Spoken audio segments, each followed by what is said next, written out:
दोस्तों, आज के वीडियो में हम देखेंगे हीरो एक्स डेमन क्वीन के चैप्टर 171 से 174 तक। अगर आपको यह वीडियो थोड़ा सा भी पसंद आए तो प्लीज एक लाइक, कमेंट और चैनल को सब्सक्राइब जरूर से करें। आज के लाइक्स का टारगेट है 100 लाइक्स। मुझे पता है आप इसे पूरा कर लेंगे क्योंकि आप हैं सुपर अमेजिंग। तो चलिए शुरू करते हैं। कल हमने देखा था कि पिसूस ने कैप्सूल प्लांट के लीफ पर फेंका था। अब आगे फिर वो लीफ बदलकर एक ट्रांसपोर्ट का तरीका बन जाता है। पिसूस समझाती है कि ये स्पेस कैप्सूल एक नया इन्वेंशन है जो उसने साइंस और प्लांट मैजिक के गुणों को मिलाकर बनाया है। ये कैप्सूल शरीर को स्टोर करता है और ये मैजिकल प्लांट सारी जरूरी एनर्जी देता है। सब लोग अंदर बैठ जाते हैं और ट्रांसपोर्ट धीरे धीरे उन्हें रूम तक ले जाने लगता है। लिपिंग चारों तरफ देखता है और बोलता है कि ये बहुत स्टेबल है और पहले वाले मैकेनिकल फिश से बहुत ज्यादा शांत है। पीसीस को वोंग काई याद आता है और मानती है कि उसकी क्रिएशन उसके लिए एक शानदार इंस्पिरेशन का सोर्स थी। वो ये भी सोचती है कि एलिजाबेथ ने ही उसे मैजिक से इंट्रोड्यूस कराया था और हीरो का मैकेनिकल डॉग कई बार देखने के बाद भी उसके लिए कभी न खत्म होने वाला क्रिएटिव इंस्पिरेशन है। अगर वो गलत नहीं है तो ये टेक्नोलॉजी की टॉप लेवल को दिखाता है। छोटा ड्रैगन अपनी मास्टर से पूछता है कि जब वो खुद उसका ऑफिशियल माउंट है तो वो ऐसा व्हीकल क्यों इस्तेमाल करती है। पिसूस टीजिंग के इरादे से बोलती है कि आखिर ये सिर्फ एक ट्रांसपोर्ट है और इसे कभी भी बदला जा सकता है। अमीलिया ये सुनकर गुस्से में लड़की को कर्स करती है और पूछती है कि क्या वो उसकी जगह लेने की हिम्मत रखती है। दोनों एक दूसरे को गुस्से से देखते रहते हैं। तभी क्वीन कहती है कि टाइम बर्बाद मत करो और जल्दी रूम में चलो। अंदर ही अंदर वो सोचती है कि जैसे ही वो पहुंचेंगे कोई भी उसके लिपिंग के साथ अकेले समय को डिस्टर्ब नहीं कर पाएगा। पाइकस उड़ान तेज कर देती है और लिपिंग रास्ते में अलग अलग अट्रैक्शंस देखकर इम्प्रेस्ड होता है। गाइड बताती है कि ये फ्लोटिंग आइलैंड्स हैं जिनमें अलग अलग थीम के हॉट स्प्रिंग्स हैं। वो इन्फॉर्म करती है कि अगर वो कोई देखना चाहे तो बस उसे कॉल कर लें। वो ये भी बताती है कि अब वो लोग अपने असाइंड रूम के करीब पहुंच रहे हैं। लिपिंग मुस्कान के साथ पिसूस को थैंक्स बोलता है और जगह एंजॉय करने के लिए एक्साइटेड होता है। पहुंचने के बाद सब उतरते हैं और गाइड बताती है कि अगर उन्हें बाद में कुछ चाहिए तो बस रूम में बेल बजाए और वो तुरंत आएगी। हीरो रिप्लाई करता है कि ठीक है और सजेस्ट करता है कि वो भी थोड़ा रेस्ट ले जबकि वो वहां से जाने लगती है। लेपिंग क्वीन को देखता है और कहता है कि वो लोग पहुंच गए। एलिजाबेथ हल्की ब्लश के साथ पूछती है कि वो उसे क्या सरप्राइज देना चाहता है। वो रिप्लाई करता है कि वो जल्द ही जान जाएगी लेकिन पहले अंदर जाना होगा। उसी समय वो सोचता है कि उसे ये सबसे रोमांटिक मोमेंट में बताना चाहिए। वो उसका हाथ पकड़ता है और दोनों साथ में डिमेंशनल रूम में प्रवेश करते हैं। अंदर आते ही हीरो इंटीरियर देखकर अमेज्ड हो जाता है। क्वीन बेड को देखती है और सोचती है कि उसने सरप्राइज गेस कर लिया है और आज रात उनके रिलेशनशिप में बड़ा कदम उठाने का की मोमेंट होगा। वो उनके बीच की इंटीमेट सीन इमेजिन करने लगती है। तभी अमीलिया उसकी फैंटेसी को तोड़ते हुए बेड पर कूद जाती है और कहती है कि ये बहुत कम्फी और अच्छा है और आज रात वो यहाँ अपने मास्टर के साथ सोएगी। मुस्कुराते हुए वो कहती है कि वो बहुत खुश है लेकिन वो खुशी ज्यादा देर तक नहीं रहती। अचानक एक ब्लू लाइट उसे घेर लेती है और वो डिसअपीयर हो जाती है एक जाने पहचाने ऑब्जेक्ट में अब्सॉर्ब होकर। लिपिंग शॉक्ड होकर पूछता है कि क्या वो वही स्मॉल मॉडल नहीं है जो उसने कुछ समय पहले बनाया था और टेबल पर छोड़ दिया था। क्वीन पोकीबॉल को अपने बैकपैक में डालते हुए रिप्लाई करती है कि ये कुछ खास नहीं है, उसने बस कन्वीनियंस के लिए लाया था क्योंकि इसमें अमीलिया का कॉन्ट्रैक्ट स्टोर हो सकता है जो बहुत यूजफुल है। फिर वो उसके पास आती है, उसे हग करती है और कहती है कि अब किसी और चीज पर बात मत करो क्योंकि अब वो दोनों पूरी तरह अलोन है। दोनों पैशनेटली किस करते हैं और एक दूसरे के करीब आने लगते हैं। तभी कोई आता है। वो एनी है जो इस रोमांटिक कपल को इंटरप्ट करती है। उन्हें देखकर वो पोलाइटली ग्रीट करती है। लेपिंग हल्की ब्लश के साथ रिप्लाई करता है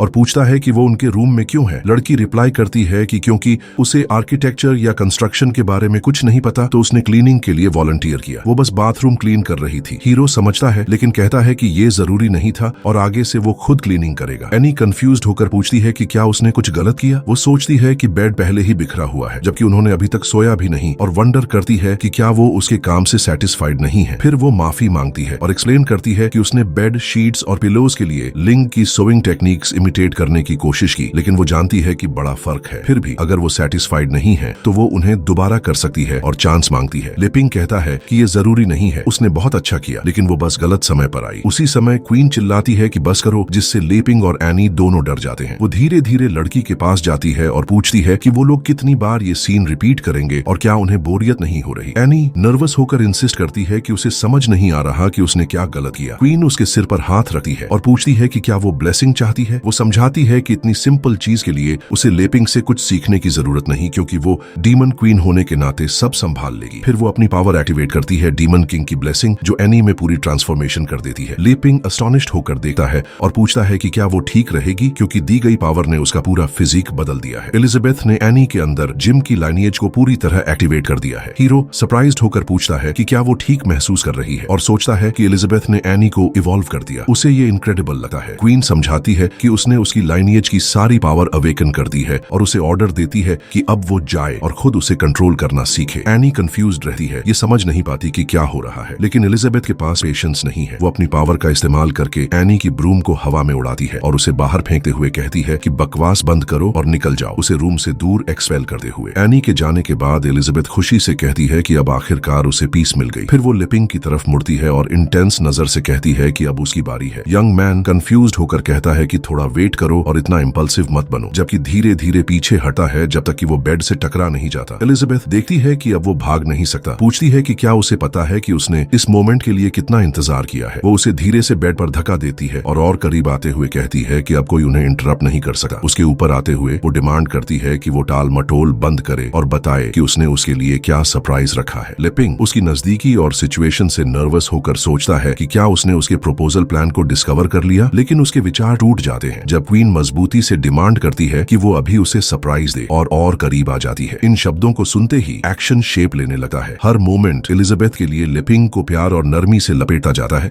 जब तक कि उनके होंठ एक सॉफ्ट, डेलिकेट और ऑलमोस्ट इटर्नल किस में नहीं मिलते। लेकिन उस खुशी के बीच हीरो रुक जाता है। वो क्वीन को उसके हाथों से पकड़ता है और ट्रेम्बलिंग लेकिन फर्म वॉइस में कन्फेस करता है कि वो अभी आगे नहीं बढ़ सकता। एलिजाबेथ, जिसका दिल तेजी से धड़क रहा है और नजरें दुखी हो गई हैं, सरप्राइज में पूछती है कि क्या शायद वो उसे डिजायर नहीं करता। वो आदमी जो उसे पूरे डिवोशन के साथ देख रहा था जवाब देता है कि जाहिर है वो उसे अपनी पूरी आत्मा से चाहता है, लेकिन वो नहीं चाहता कि उनका मिलन अभी हो। उसके लिए ये सब एक सेक्रेड प्लान का हिस्सा है। वो अपनी क्वीन को सबसे इटर्नल याद देना चाहता है, सबसे प्योर गिफ्ट देना चाहता है और तभी पूरी तरह खुद को समर्पित करेगा जब वो उसकी फियांसे बन जाएगी। शादी का ऐलान करने के बाद जीत पास ही थी और वो सोचता है कि अगर थोड़ा इंतजार करने से परफेक्ट रिजल्ट मिल सकता है तो इसमें क्या बुराई है। एलिजाबेथ हल्की लाल होकर फुसफुसाती है कि शायद उसे उसके ऊपर होना अच्छा नहीं लगा और अगर यही वजह है तो वो नीचे रह सकती है। लिपिंग चौंकर तुरंत जवाब देता है कि उसे उसके ऊपर रहना बहुत अच्छा लगा, लेकिन उसका मतलब वो नहीं था। वो अपनी प्रेयसी का हाथ पकड़ता है और अपनी आंखों में चमकती गंभीरता के साथ उससे सुनने की विनती करता है। वो समझाता है कि ये एक केक बनाने जैसा है। परफेक्ट बनाने के लिए कोई भी स्टेप फेल नहीं होना चाहिए। पहले इंग्रेडिएंट्स मिक्स होते हैं, फिर पेशेंस के साथ उन्हें बेक किया जाता है, उसके बाद क्रीम इवनली स्प्रेड होती है और आखिर में डेकोरेशन प्रिसीजन के साथ होता है, हर डिटेल में आत्मा डालकर। तभी वो कहता है एक परफेक्ट केक तैयार होता है। कुछ लोग सोचते हैं कि सब चीजें अलग अलग खा लेना भी वही बात है, लेकिन उसके लिए ऐसा नहीं है, क्योंकि अगर एक भी स्टेप फेल हुआ तो रिजल्ट परफेक्ट नहीं रहेगा। वो एडमिट करता है कि शायद एलिजाबेथ उसे एक जिद्दी और बहुत ट्रेडिशनल आदमी समझती है, लेकिन वो सिर्फ यही चाहता है कि वो उसके दिल की सिंसेरिटी को समझे। ये कहने के बाद लिपिंग सोचता है कि यही उसकी ताकत है। एक ऐसा इंसान जो प्योर लव में विश्वास रखता है। उसे उनका पूरा सफर याद आता है, हर स्टेप, जब तक कि ये पल नहीं आया जहां उनकी आत्माएं एक होने वाली थीं। वो दृढ़ता से मानता है कि सिर्फ तब जब शरीर और आत्मा एक हो जाते हैं एब्सोल्यूट हैप्पीनेस मिलती है। एलिजाबेथ उसे सुनते हुए समझती है कि वो लगभग डिजायर के बहाव में खुद को खोने वाली थी। उसे केक की मेटाफोर समझ में आती है। उसके लिए ये स्वीट जो लिपिंग के डिवाइन हाथों से बना है एक ऑथेंटिक ब्रिलियंस का प्रूफ है। वो पूरी सीन इमेजिन करती है जबकि उसके विचार जलते हुए तेज हो जाते हैं। उसे लगता है कि इस बार वो खुद इंग्रेडिएंट होगी और लिपिंग सुप्रीम लॉ से उसे कुक करेगा। बल्कि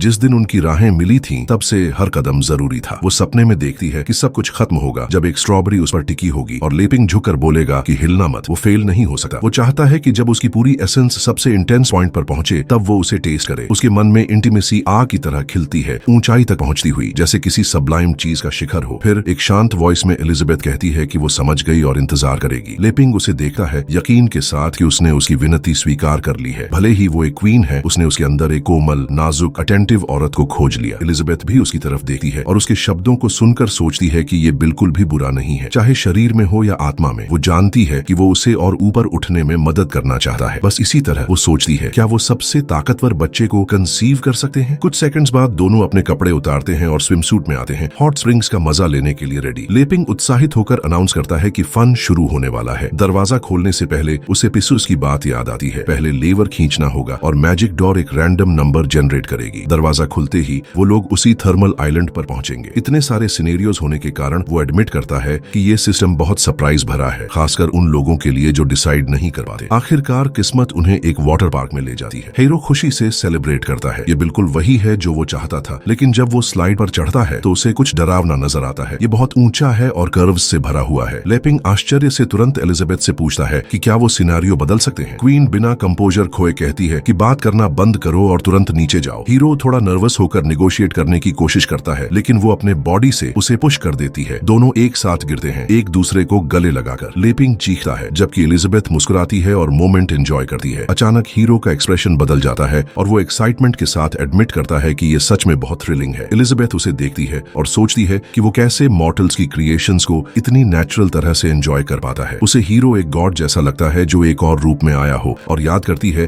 कि उसने कैसे अपना स्टेटस छोड़कर एरिस्टो के लोगों की मदद की। वो रिफ्लेक्ट करती है कि भले ही वो सेंट बन गई है, उसे भी दुनिया में उतरना सीखना होगा, छोटी चीजों को देखना होगा, अब्सॉर्ब करना होगा और उन्हें अपने लिए नरिशमेंट में बदलना होगा। उसे थ्योरी पता है लेकिन अपनी सुपीरियोरिटी छोड़ना मुश्किल लगता है। फिर भी लेपिंग अपने एग्जाम्पल से दिखाता है कि ये पॉसिबल है। शायद वो भी अपना स्टेटस छोड़कर जीरो से शुरू कर सकती है और इस इम्परफेक्ट दुनिया में खुद को रिफाइन कर सकती है। इस थॉट के बाद दोनों चीखते हुए स्लाइड के अंत तक पहुंचते हैं, लेकिन फन यहीं खत्म नहीं होता। वो पानी में खेलते रहते हैं, हंसते हैं और एक दूसरे की कंपनी एंजॉय करते हैं। एलिजाबेथ समझती है कि लेपिंग उसे क्या लेसन देना चाहता है, सिंपल हैप्पीनेस एंजॉय करना। हाथों में हाथ डाले वो एक एलिफेंट स्कल्पचर की तरफ चलते हैं। उसके नीचे छिपकर किसी की नजरों से दूर एक दूसरे को गले लगाते हैं और किस करते हैं। हर सेकंड में पैशन बढ़ता है। किस के बाद लेपिंग उसकी तरफ देखता है और सिंसियरली कहता है कि उसे वो बहुत पसंद है। एलिजाबेथ ब्लश करती है और जवाब देती है कि उसे भी वो बहुत पसंद है, जबकि उसके प्यार की फ्लेम तेज हो जाती है और पूरे शरीर में फैल जाती है। अचानक उसे कुछ सख्त चीज अपनी टांग से टकराती हुई महसूस होती है और वो क्यूरियोसिटी से पूछती है कि ये क्या है। लेपिंग फ्रीज हो जाता है। एंगेजमेंट रिंग जो वो अपनी पॉकेट में भूल गया था अब साफ नजर आ रही है, लेकिन एटमॉस्फेयर परफेक्ट है। धड़कते दिल के साथ वो डिसाइड करता है कि शायद यही सही मोमेंट है मैरिज प्रपोज करने का। वो बोलना शुरू करता है लेकिन शब्द उसके गले में अटक जाते हैं। हर सिलेबल के साथ हकलाते हुए ये सब एक्सप्रेस करने की कोशिश करता है जो वो महसूस करता है।